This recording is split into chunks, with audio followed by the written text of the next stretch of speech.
Aja dumeh kuat lan gagah tumindak sarwa gegabah. Nah, aja dumeh sugih tumindak tali karo sing ringgih. Aja dumeh menang tumindake sewenang-wenang.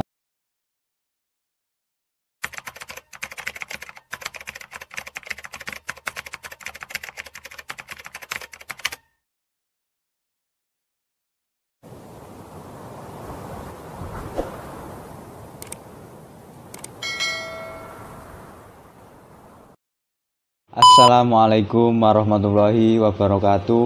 Alhamdulillahirabbil alamin wassalatu wassalamu ala asrofil anbiya'i wal mursalin sayyidina wa maulana Muhammadin wa ala alihi washabbihi ajma'in. Amma ba'du. Alhamdulillah, nah kayak mau khotbah saja. Nah, oke, pada kesempatan kali ini kita akan mereview buku Pengkajian Sastra Jawa. Ini adalah satu di antara buku karya Dr. Purwadi yang sudah kita review ya. Nah, ini bukunya.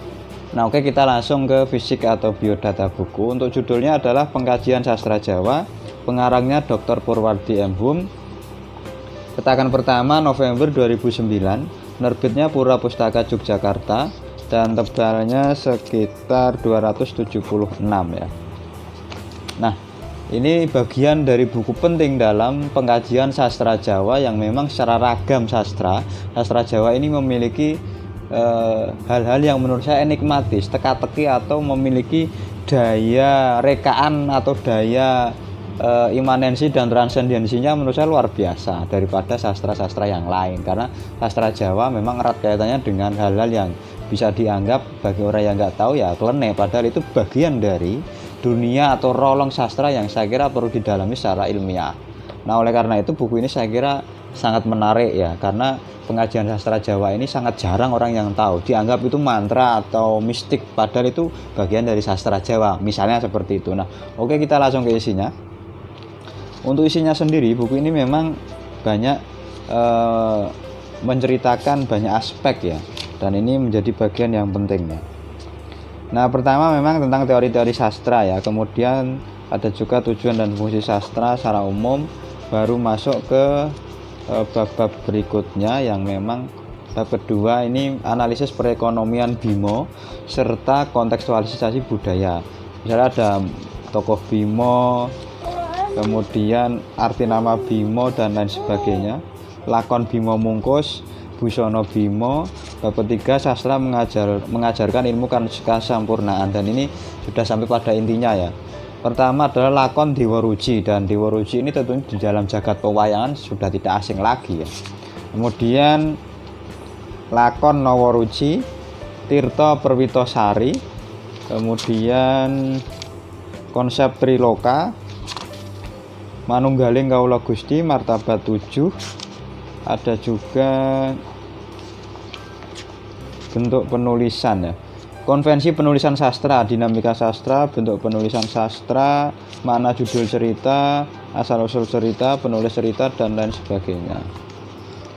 Nah, kemudian selanjutnya ya bab kelima, variasi penulisan karya sastra. Dan selanjutnya bab ke-7 ya adegan-adegan ya, seperti adegan Kedaton, Pasowanan Jawi, Widoro Kandang, Kadipaten Sengkapura, Perang Kembang, Pertapaan Untoroyono. Kemudian bab ke-7 analisis tema, motif, penokohan, dan latar. Bab ke-8 amanat sastra dalam bentuk ajaran filosofis. Bab ke-9 ajaran budi pekerti luhur. Bab ke-10 pengkajian sastra piwulang ya, mulai sastra piwulang, sembah catur, jagat gede dan jagat cilik, akulturasi sastra budaya, serat niti sastro.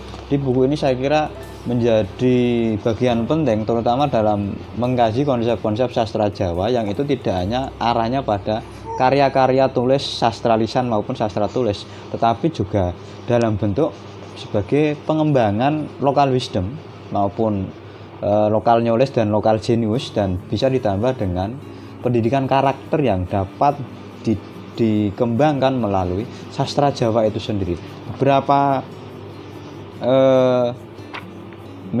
seperti ini misalnya, kita bisa menyontohkannya, misalnya ojo dumeh kuwasa tumindake dak sura lan dak siya marang sepodo-podo. Nah, ini contoh kecil ya. Artinya janganlah mentang-mentang sedang kuasa, segala tindak tanduknya pongah dan congkak serta sewenang-wenang terhadap sesama. Ojo dumeh pinter tumindak keblinger.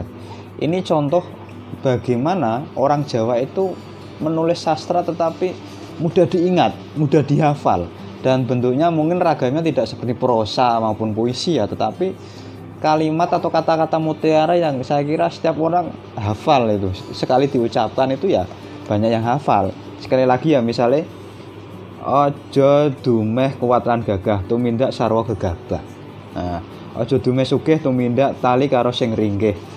Ojo dumeh menang tumindake sewenang-wenang. Dan lain sebagainya. Kemudian aji mumpung misalnya. Mumpung kuat lan gagah banjur tanpa arah-arah. Mumpung pinter banjur sembrono nerak weweler. Mumpung kuwasa sapa lira sapa ingsun. Mumpung sugih banjur nyemanah karo sing rikih. Mumpung menang banjur nyawiyah hak liyan kanthi sewenang-wenang. Jadi ini pesan-pesan yang saya kira nilai sastranya ada tapi nilai karakternya memang ada. Maka pendidikan karakter melalui sastra, khususnya sastra Jawa ini harus didedikasikan dengan anak-anak kita. Saking cintanya saya terhadap sastra pun nama anak saya yang pertama adalah Sastra Nadira Iswara. Ini bagian dari untuk menanamkan kecintaan kepada sastra kepada generasi muda kita ya. Di sini juga ada Tombo Ati, Catur Broto, dan lain sebagainya ya. Yang ini memang menjadi bagian literatur yang sangat penting. Jadi itu kira-kira kelebihannya. Saya kira buku ini menggambarkan secara ilmuwan maupun pesan-pesan dan karya sastra Jawa yang memang saat ini mulai punah, bahkan tidak banyak orang yang tahu kalau itu adalah sastra Jawa. Dan kekurangannya mungkin ini ada bagian yang hilang halamannya. Nah itu ya kira-kira, dan saya kira pemilihan bahasanya juga sangat sederhana ya, dan ini bahasa Indonesia kecuali contoh-contohnya yang memang bahasa Jawa. Dan itu yang bisa kami review dari buku pengkajian sastra Jawa. Semoga bermanfaat. Kita akhiri. Wassalamualaikum warahmatullahi wabarakatuh. Salam literasi, salam sastra.